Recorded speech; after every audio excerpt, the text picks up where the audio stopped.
Kabilang ba ang mga anak ninyo sa mga nagtitiis na magklase sa gitna ng mainit na panahon? Magandang balita po dahil inaprubahan ni Pangulong Ferdinand R. Marcos Jr. ang unti-unting pagbalik sa dating school calendar. Ibig sabihin, pagdating ng school year 2025 to 2026, posibleng bumalik sa Hunyo ang umpisa ng pasukan. Yan ang ulat ni Kenneth Pasyente.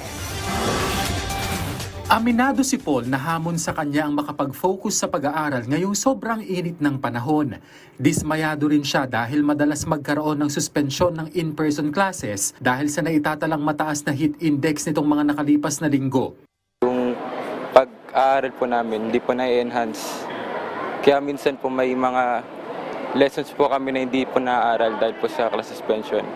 Isa lamang si Paul sa milyong-milyong mga estudyante na kabilang sa mga nagnanais na maibalik ang dating school calendar. Bagay na pinakinggan na ng pamahalaan. Sa pulong ni Pangulong Ferdinand R. Marcos Jr. kasama si Vice President at Education Secretary Sara Duterte, inaprubahan ng Pangulo ang pagtatapos ng school year 2024 to 2025 sa petsang April 15 na dati target ng DepEd sa petsang March 31. Magbibigay daan ang hakbang na ito ng Pangulo para maibalik sa Hunyo ang pasukan para sa school year 2025 to 2026. Ayon sa punong ehekutibo, mas mabuti nang mai-adjust ang schedule ng kaunti basta't hindi na papapasukin ang mga estudyante tuwing Sabado. Hindi kasi sumang-ayon ng Pangulo na magkaroon pa ng karagdagang gastos sa mga estudyante kung ipatutupad ang 180-day school calendar kabilang ang Saturday classes. Hindi rin siya pumayag sa 165-day school calendar na maaari anyang makaapekto sa pagkatuto ng mga estudyante.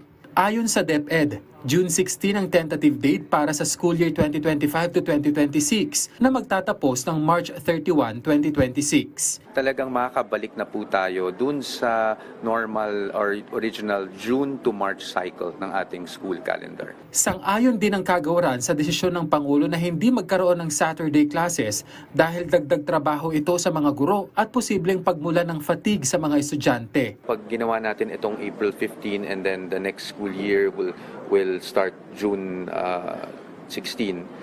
Medyo maganda naman po pagdating sa school days. Malapit naman po tayo doon sa prescribed ng ating curriculum specialist ng 180 days.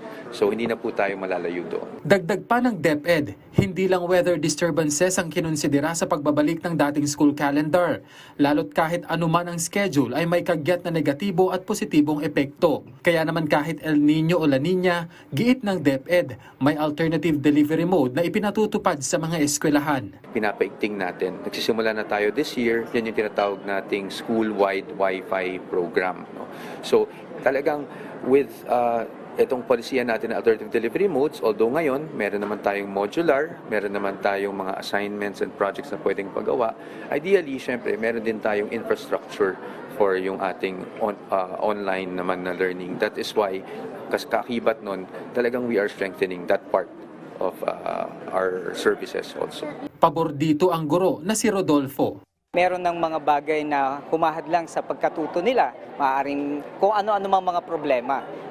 Dadagdagan pa ng ganitong sitwasyon, kaya mas mabuti na isa na yun sa mabawas sa kanilang, sa mga nakakahadlang sa kanilang pagkatuto. Ikinatuwa naman ito ng mga magulang. Okay lang, hindi naman buong buwan may ulan eh. Hindi kagaya nung pag-summer, talagang araw-araw mainit. Magpayong na lang, magbota. Kaysa naman yung mainit. Mas maganda yung ulan kaysa yung mainit.